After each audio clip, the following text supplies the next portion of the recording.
Welcome to our urban water stream for the day. We'll be in this room the whole day. Those of you online, these streams will be recorded and broadcast all day. So you get to see all of the wonderful content that we have for you. Again, first talk of the day, make sure you have your coffee. We will be recording as you just saw. What else? Phones off. We don't need anything ringing. Don't need to be distracted. The first presenter, we will welcome Liz. She is the Outreach Program Manager for the School of Freshwater Sciences at the University of Wisconsin-Milwaukee. We will get to hear what Liz has to say, and then we'll have about 5-ish minutes or so at the end to do questions, in which we'll get them from the Zoom chat as well. So take it away, Liz. Thank you. Thank you all for both online and in person for getting up and being here at 8 a.m. before the keynote speaker this morning to come hear what's going on. I'm going to talk a little bit about the School of Freshwater Sciences as a whole, just so you get a little feel for us. And then I'll go into a lot of the community programs we do. I came to the school about 8 years ago to start the formal outreach program. Previously, our scientists had been doing lots of different outreach activities and working with different partners, but this kind of formalized the program. So we've expanded a lot of opportunities that we do. But a little background, maybe if I do it the right way. Thank you. I'm like,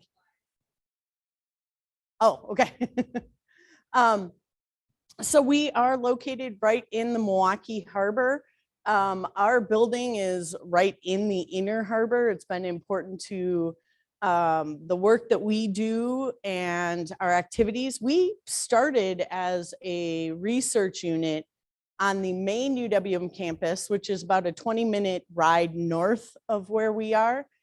And we were a research unit within like the College of Letters and Science.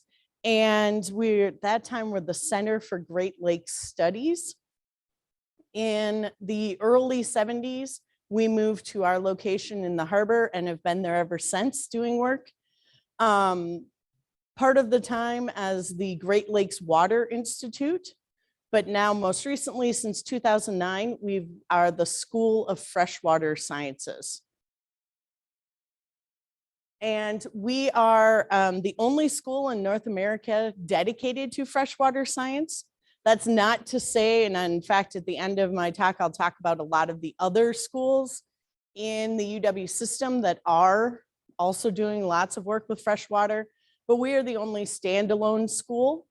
Other ones are part of different programs, and lots of people across the state are studying what's going on with freshwater, but they're coming at it from kind of piecemeal things.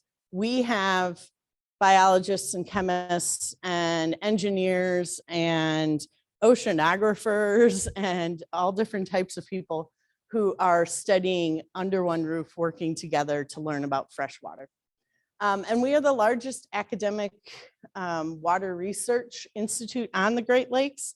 This building right here is our building.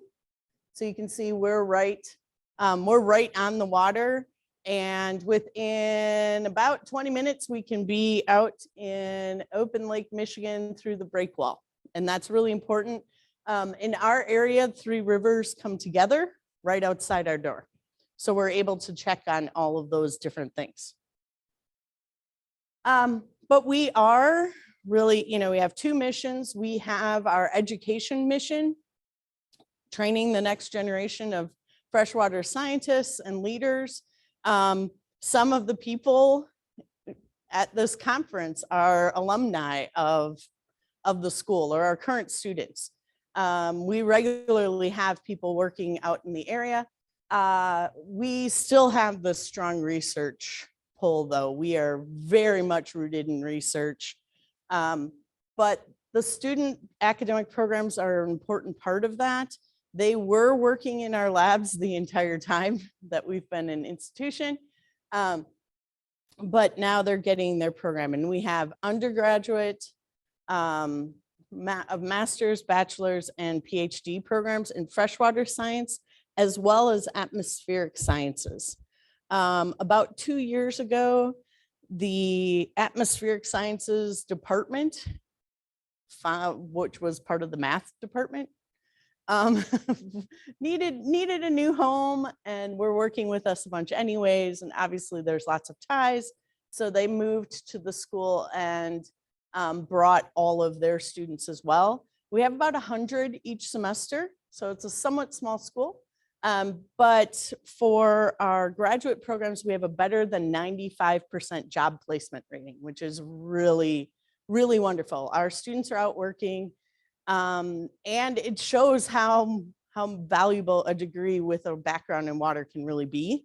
There are lots of opportunities to do a lot of different things. Getting into our research, we have about 5 areas of research that we do. Freshwater system dynamics is the one that most people would think of. That's what we're most associated with. Studying the Great Lakes, studying large freshwater around the world, invasive species type stuff, long-term. We have one of our researchers who's been doing long-term, like decades of longitudinal studies about how the lake is changing, Lake Michigan is. So there are a lot of things in this area going on. We do have a water technology area. A lot of that currently is in aquaculture and a lot of fish farming type stuff. We also do a fair amount with other types of technology or developing new technologies and sensors that other researchers can use. We're really fortunate. We have an on-site instrument shop where people are designing brand new instruments. We can just walk in and they help us figure out, oh, you want this type of instrument? Let's see if we can figure out how to do it. So we're pretty excited about that. Our newest, well, atmospheric science is our newest, but prior to that is our water policy center. For the state of Wisconsin, we have the Center of Water Policy, and it's really adding that kind of human element. We had had so much long-term research on what's the scientific stuff going on with Lake. This adds really a lot of that social science and putting context to things, the economics and that type of thing. This picture with all the little dots, one of our, well, a pair of our researchers are working on a project. They sent out surveys all across the Great Lakes states. 26,000 people responded. And they asked questions. These were people who had stayed at state parks throughout the Great Lakes Basin. And they asked questions like, well, did you drive here? From how far? Did you stay in a hotel or did you camp? Did you buy food when you were here? All of those types of questions. And what they're really looking for, and they're narrowing down that information to, okay, for every $1 you spend maintaining a state park in the Great Lakes region, what's the economic benefit for your area to keep maintaining that state park? You know, put that value on, no, this brings in, for every $1, it brings in $4. I'm not saying that's the answer. Just saying that's an example. Yeah.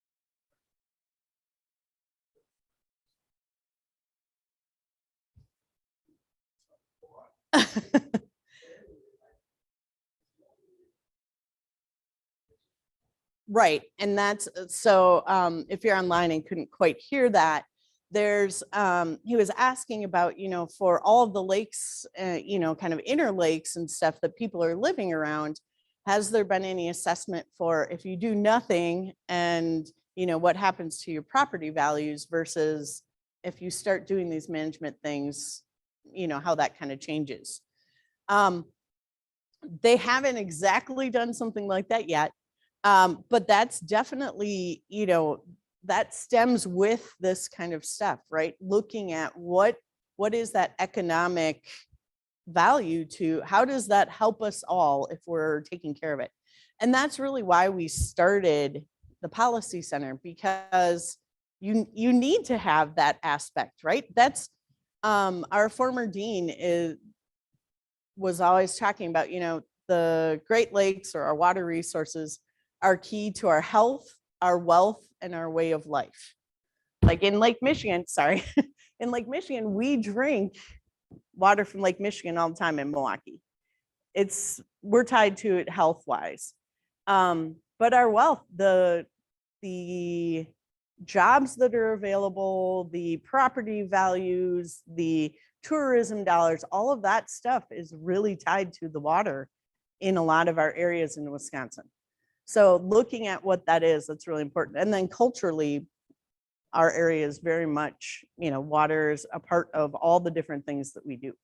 So yeah, there hasn't, not that I know of specifically, but that's the type of work that they're working on. And if you want, we can connect and I can put you in contact with those people as well if you want. Yeah, absolutely. Then it helps people who are living around your lakes to decide, oh, maybe I do want to be a part of that lake association. Absolutely. Yeah, yeah. That I can imagine if they've lost a lot of money on their property, that then they would go, oh, yeah, maybe I should do something about that. Oop, I just went past too many. So this is kind of that area with weather, climate, our atmospheric sciences program. They do a lot of work with like flooding and large scale modeling and kind of trying to predict different things.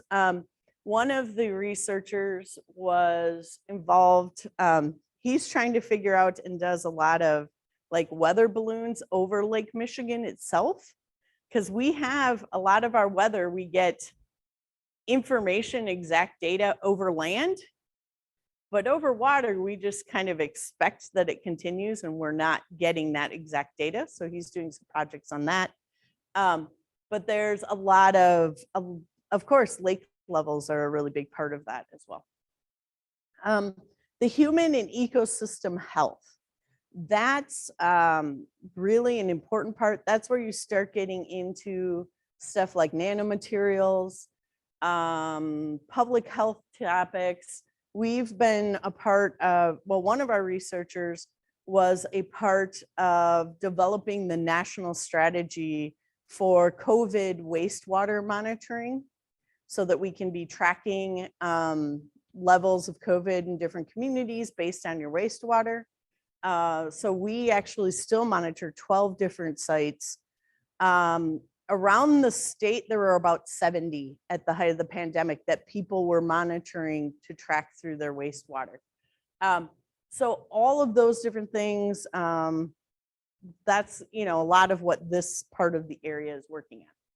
So that gives you kind of a really quick, I've done hour and a half long talks on just those things. But why we're here is to kind of talk about how do we take that and go and do activities out in the community.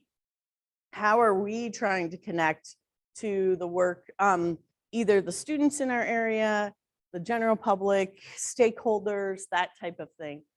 And this is kind of an overview, but we're going to go through each a little more closely. Ooh, if I don't keep hitting it too fast.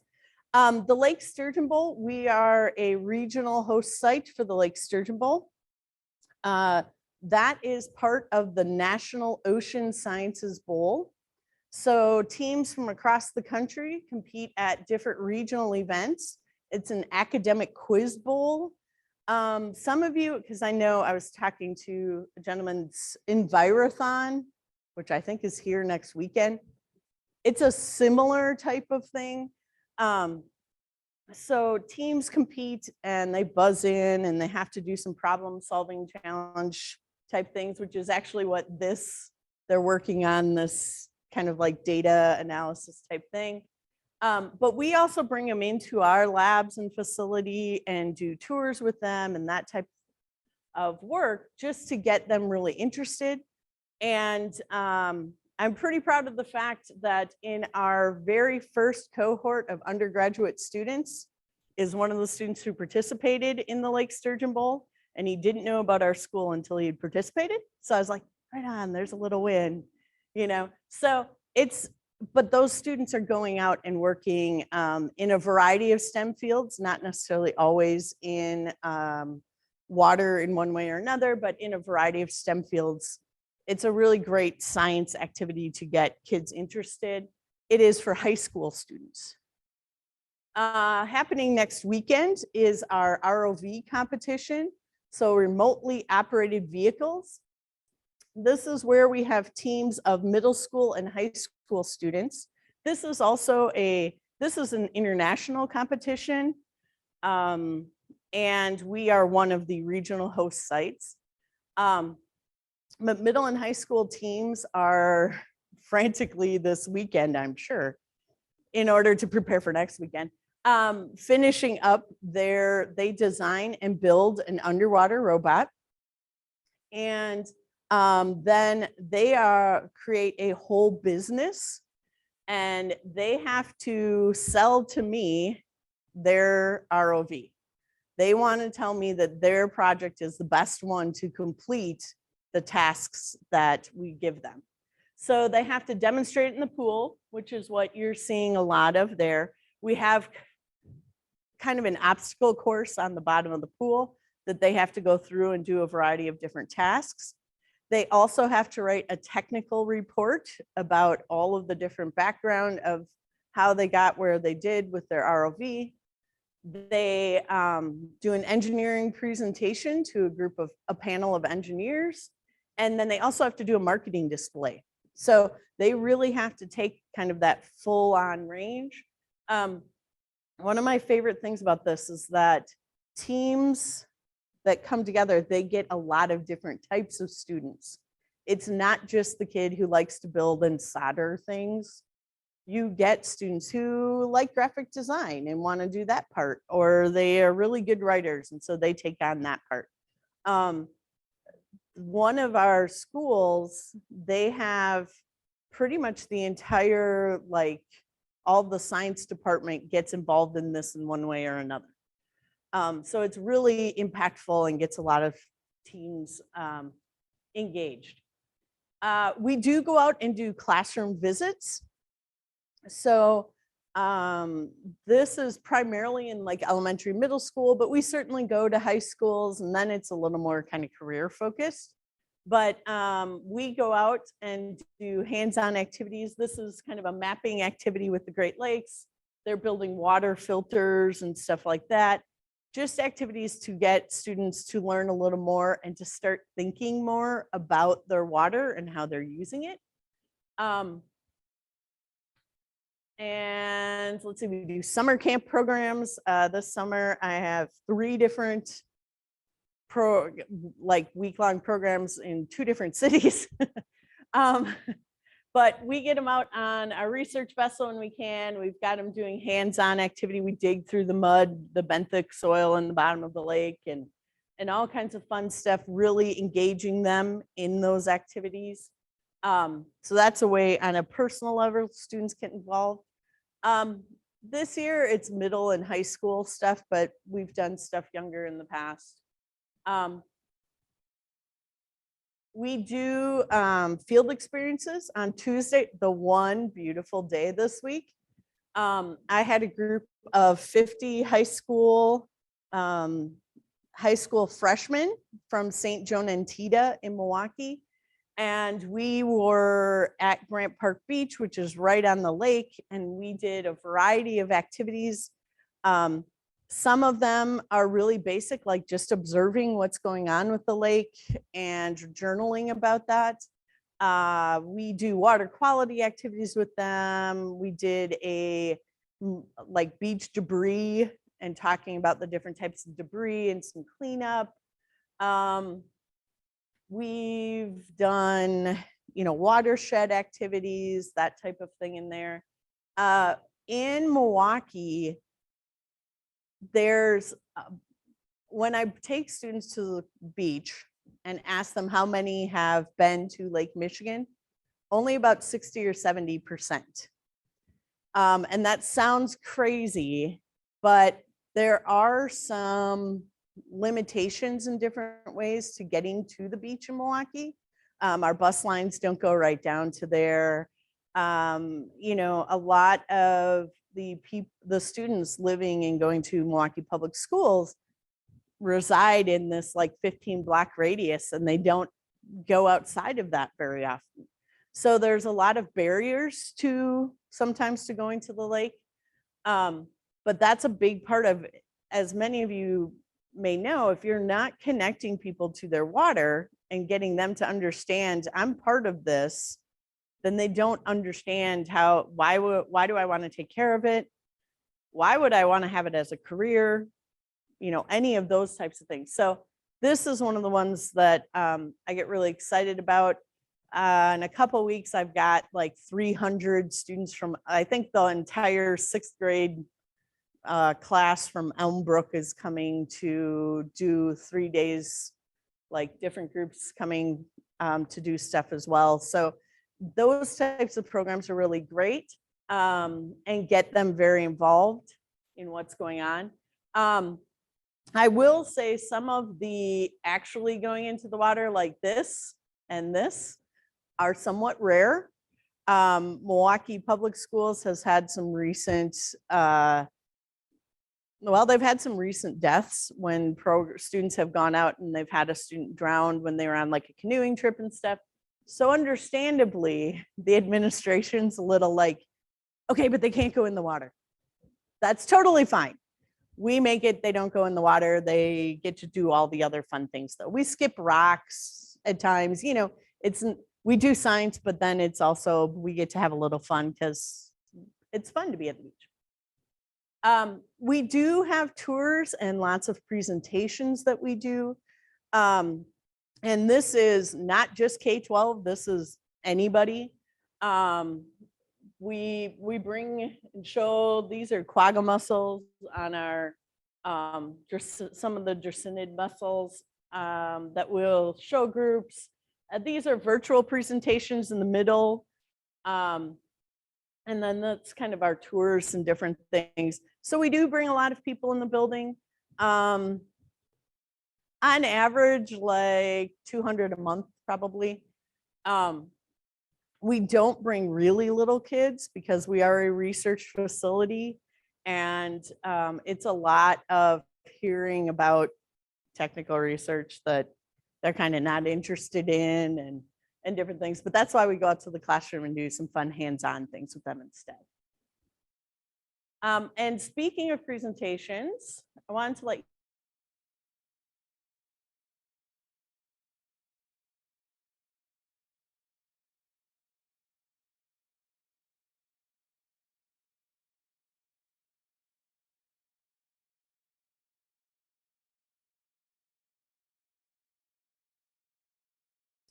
either in person, or most of them also happen virtually, like we're doing this presentation. So if you think you might be interested in animal feeding operations and increased phosphorus, kind of an aquaculture focus one, on Monday at 4:30 is when that session happens. And if you go to uwm.edu freshwater and then kind of look for events, you'll find all of these. So it's an opportunity for you. These ones are done by either our own researchers or people that we've brought in. It's part of one of our classes, but we open it up to anyone in the public as well. So an opportunity to get involved. And if aquaculture is not your thing, wait a few months, and then there'll be a whole nother themed topic and you can learn all kinds of other things about it. We do go out to public events on a fairly numerous basis. In fact, tonight I have a group of graduate students going to a STEM night at a local school. But this would be like at Discovery World, which is one of our local science museums, doing activities. That one's actually called, that activity is called Who's Pooping on the Beach? You know, we have E. coli issues like a lot of places can. About 15 years ago, Bradford Beach, our favorite beach, a lot of people go there, our most popular, was closed because of E. coli, and a lot of the community thought it was like untreated wastewater that was causing it. But when our researchers went, they looked, and it's really bird bacteria that they were finding, and that was the primary source of the E. coli. So we do an activity with students understanding, you know, how do you go through and find out who's pooping on the beach. We've done in the past at the state fair. So large UW-Milwaukee has traditionally taken over the state fair for a day, and we do a whole variety of activities. The one picture in the middle is we put out a tank and let young people drive one of our ROVs in the tank so they can kind of play around with our ROV. But we've done stuff like trivia games and stuff when we go to like farmers markets or outdoor events or stuff like that. We're always trying to get really involved when people reach out to us as much as we can. It is our largest event. Harbor Fest is in partnership with an organization called the Harbor District. In our building, it is not just us. We have a variety of partners who also work in water. The DNR has a whole bunch of offices in our building. Riverkeeper organization does, USGS, USDA, they all have, Sea Grant, all have offices in our building as well. So we partner on a lot of projects. And one of them is Harbor Fest, which is a street festival. This year it is on September 24th. On average, we get 4,000 to 5,000 people at the street festival. So right out in front of our building on the street, there's you know, food trucks and all of that type of thing. But a lot of the water organizations also have tabling and exhibits and stuff that they talk about. We open our building an open house. So we usually get about 2,000 people who also come through our building. And when we're doing that, we have the students and researchers set up little demonstrations and displays to help you learn about what they're working on. It's a great opportunity to ask them questions and get involved. And then in addition to that is Sturgeon Fest and a boat parade with Milwaukee Riverkeeper. But Sturgeon Fest is when River Edge Nature Center releases their sturgeon into the water. So you have the opportunity, if you sign up ahead of time, to release little baby sturgeon into the water in our slip so that they can go on and live happy lives in the rivers and Lake Michigan. So all of that happens September 24th. It's a wonderful, crazy event, but lots of connections with the community there. And this is a big part of the program that I started, which was the UWM Water Ambassadors. So I work with our students to help teach them how to communicate science. If you've ever talked to scientists, sometimes they are not always great about putting it at a level that's easy to understand. We want to help our students learn how to do that well, because you're not always talking to fellow scientists when you're doing your work. So we train our graduate students to go out and do activities waterside or in a classroom, or let's see, out on our research vessel on the top right, or on the Niske. You know, it's a really important part of their learning to understand how to do that. So you could have seen them in a bunch of the other pictures. I am a department of one, technically. I have a really great volunteer who helps me out, who's a retired gentleman, and otherwise I have students who help me out. So we're doing all this work, and I really couldn't do it without those students who help out. And so that's kind of our school groups, our general public. Well, we also do a lot of work. My role is to help the researchers as they're trying to talk about their science and do community outreach, either advise them on some opportunities they could do, or sometimes do the outreach for them. So all federal grants, as well as most state grants, require researchers to have some type of outreach. It does not mean that it will be outreach to like a K-12 classroom. It could be outreach to lake associations. It can be outreach to anglers, if that's what your focus is. So this is some of the work down here in the bottom left. We were brought up a net full of some stuff. And so we were talking to people locally in Manitowoc, because we've been doing a long-term mapping project there. Doing some work within, this was Port Washington. He was talking about some of the fish that they had gathered, and projects, restoration projects and stuff in that area. This is out with some of our researchers. Sometimes I get to go out and get a chance to learn from them as well, so that we can share that with a lot of other people. And then this project in particular, this is a large scale mapping project that we have undertaken. We will be, once we're done with the project, we will have mapped all of the harbors from Algoma down to Kenosha. So all of the Western Lake Michigan harbors. But if you really want to hear more about that, we actually are doing a whole 50 minutes on that project alone.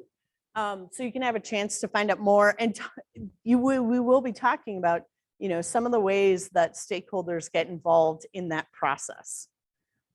Because we do need to work with each of those communities to help make sure it's something that's valuable to them. And, you know, all of this, I've talked really fast. All of this are things that we've been doing. And, you know, I look at it as our goal of connecting people to their water. So many times we are far removed from it. You guys maybe not as much. You're living and working in lake associations and that type of stuff.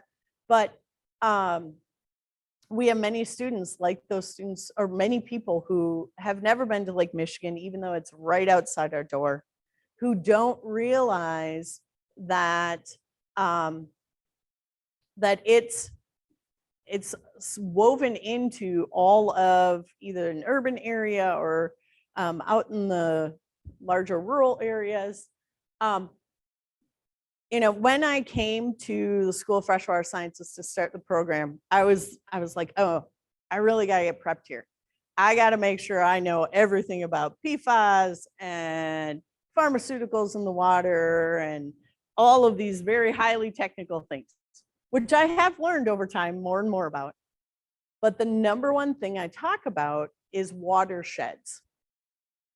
If people do not understand watersheds, they don't understand why me dropping something here is going to affect the water.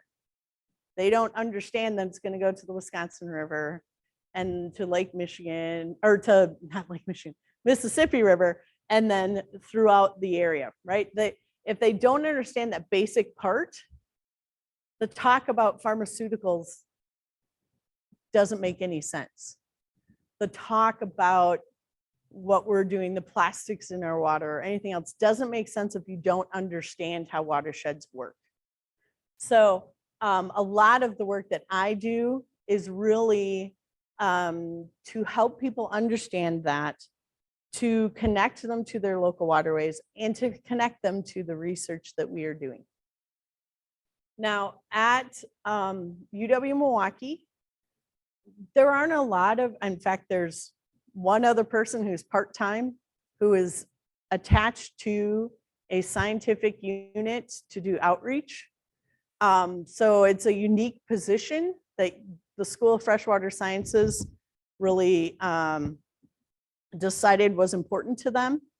But that doesn't mean that there aren't a lot of other people doing outreach at UW-Milwaukee. Scientists are doing it.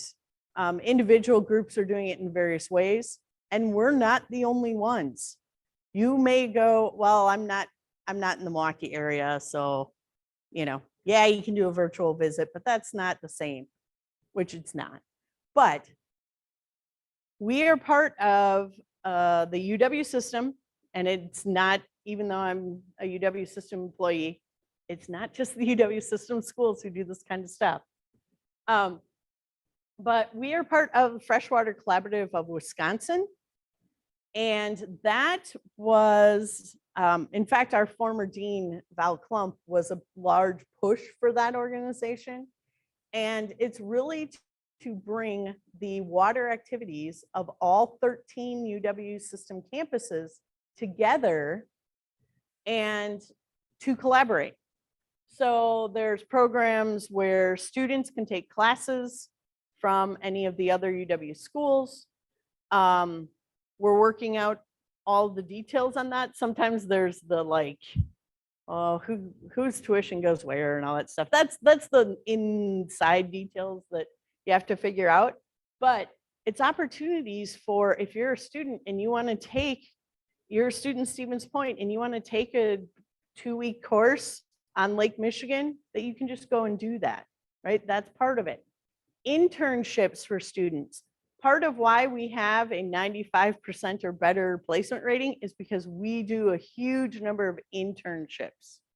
Our students get out into the field and do work.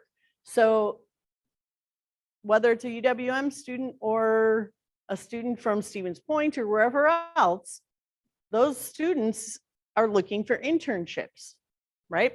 Getting out into the world. It allows for researchers to collaborate really easy. Not that we didn't before, but it just opens some different pathways. Eventually, one of the things they're hoping is that one of our faculty could take a semester-long sabbatical at UW-La Crosse and do work on the Mississippi River and teach there and then come back. So those types of collaborations, and it's really to create a workforce of talented professionals. Part of that, why we have 95% placement rating, is because there's a huge demand for people in the water workforce. So this helps to create kind of that pathway for it. So there are a lot of opportunities as well. And if you're not by UW-Milwaukee, reach out to this organization, or just, this would give you a pathway to who is working in water at each of the institutions. But I'd encourage you to reach out to people anyway. Like I said, we are not the only school that does this type of work. All of the schools do in one way or another. I will say, as for me, I do these projects, but I'm a department of one to do this. We may be, we may have a lot going on, so it may take us a little bit to get back to you, but it could be a really fruitful partnership to either bring people out to do speakers at your lake associations or different groups, or to collaborate, find out, maybe there's a researcher in your area who will help work on those property values and stuff. Connect to the universities. They're willing to work, and some of them kind of need to for various things. So this is an opportunity to collaborate in a lot of different ways. And we are all looking for ways to connect to our communities. So, connect with us, because that makes it a two-way benefit there. So I can talk on a variety of things for longer, but I kind of finished up a little early. So if you have questions, I'm happy to do that. Yeah, I Go mean, ahead. oh, 1 second. Yeah, we have a mic because we have folks online. So if you want to raise your hand, I will bring the mic to you. What, how do you differentiate your programs with like the lemоnology programs in Madison and stuff at Stevens Point? Thank you. So they definitely have wonderful limnology program in Madison. All 13 of the universities have different programs. Why we can say that we are the only school dedicated to it is because we are a standalone school. We are not part of a biology department. We're not part of a center for something. We're a standalone school. There is amazing work happening at all of them. And we regularly work with the limnology department at Madison and Stevens Point and all of those. So what sets us apart a little bit is that we do focus a lot of our work on the Great Lakes because we're right on Lake Michigan. So a lot of our research is on large lakes, not only here, but around the world. We've done projects at Yellowstone, Bacalar in Mexico, Lake Malawi in Africa, Baikal in Russia. So we're doing large lake stuff all over, and that's part of it too. We're working on really the inland seas more so than a lot of smaller lakes within Milwaukee or within Wisconsin. And we're we're a very urban school. So we do work a lot with like the urban water cycle and how we're bringing in water from Lake Michigan every day for drinking and all of that type of stuff. So that's some of the ways that we're a little bit different. Some programs also have, they may have someone in the biology department that's working on water. They may have someone in the engineering department that's doing some aquaculture, different things. We kind of flip that a little bit. Everyone in our building is working on water, but they might be coming at it from a biology standpoint or coming at it from an engineering standpoint, and it gets integrated in a little different way. Mm-hmm.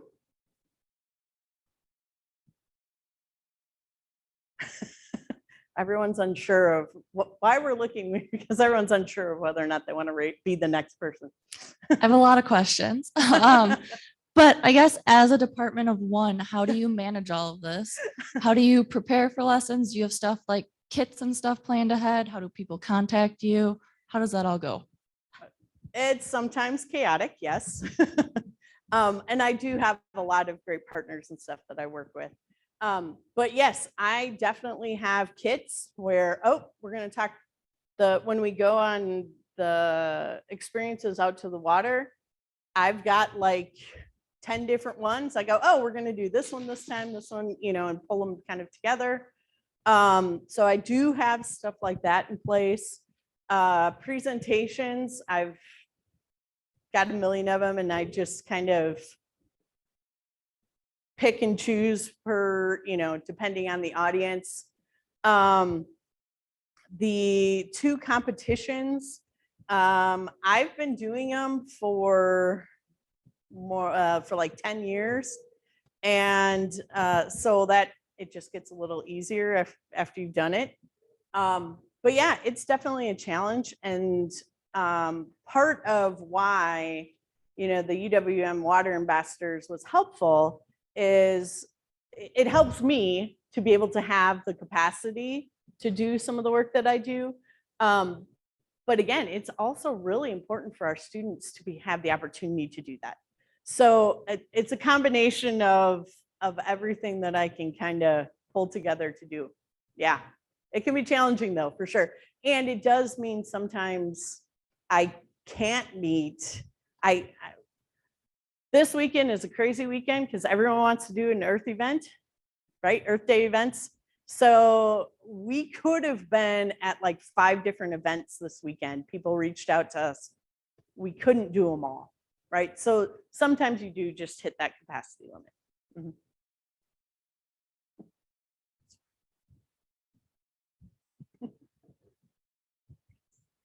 I'm curious about the logistics of your summer camp, like how many students you have, and then if you hire people or do you use students to help you with that?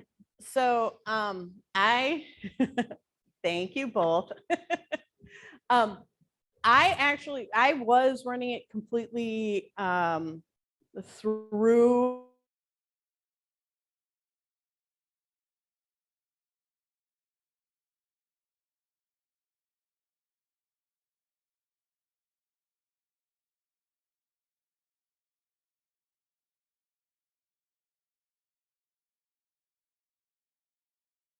where they bring in, I think they have like 2,000 participants in different camps. So I started, for at least the ones that are happening in Milwaukee, I started doing the program through them, because then they take care of the payment for registration. They, do the insurance, they take care of all of those things. And I can just show up and teach the class. So we limited it this year to 14 students.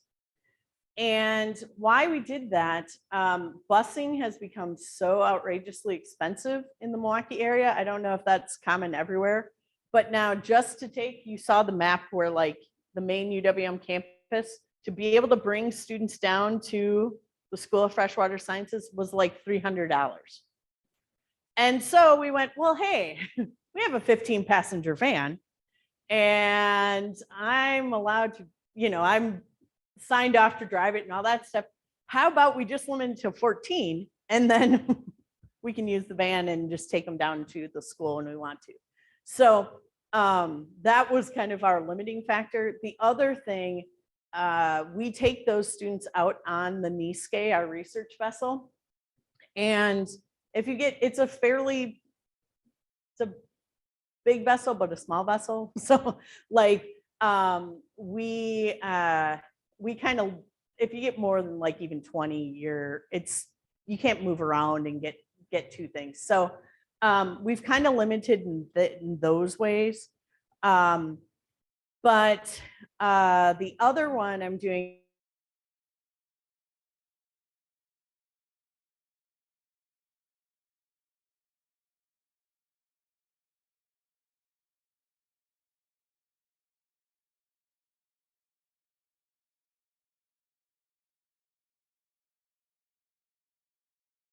for the College for Kids program at UWM. So I have done all of the big scale, but yeah, now I just try to do like, okay, and we'll max it like 20. I'll just show up and teach. So the Port Washington one is like Thursday afternoons, 4 afternoons in a row kind of thing where I just go up and do that. So kind of circumventing some of the very challenging logistics of administration. Yeah. Hi, I'm interested in your comments about having a kit and pre-made presentations. How about, do you have something associated with urban kids and understanding watersheds? Because you were talking about the importance of watersheds and how to bring that alive to them. Absolutely. We have a couple different projects that we do. From something really simple, like if you take aluminum foil and crinkle it up and then spread it out a little bit and putting, food coloring on it or something like that, and then making a rainstorm with like a squirt bottle, they can see where the water flows and how it all pulls together into the bottom. If you're looking for specific like resources, I use, because as a teacher, you share a lot of stuff. I'm a trainer for Project Wet, so I use a lot of Project Wet materials. The other one that's really great because it's so local is Great Lakes in My World. And it's not just focused on the Great Lakes. You could use a lot of them throughout. It's through the Alliance for the Great Lakes. I think you can just go online and get it electronically now. It is wonderful because it is very local. So you get activities really locally. Sea Grant is another really great resource. They have a wide variety of activities and resources. the Center for Great Lakes Literacy, cgll.org, has a lot of really good resources. I can also give you my card and we could, email back and forth and get all kinds of other stuff. There's a lot out there. You just have to be, selective. And I usually don't do a full activity. I'll pick from this and pull that what makes sense with what I'm doing. But yeah, I try to create kits that have the lesson plan pretty easy that I wrote up. All the materials are there so that if one of the ambassadors needs it, they just grab it and go and do their activity. Thank you so much, Liz. This is amazing.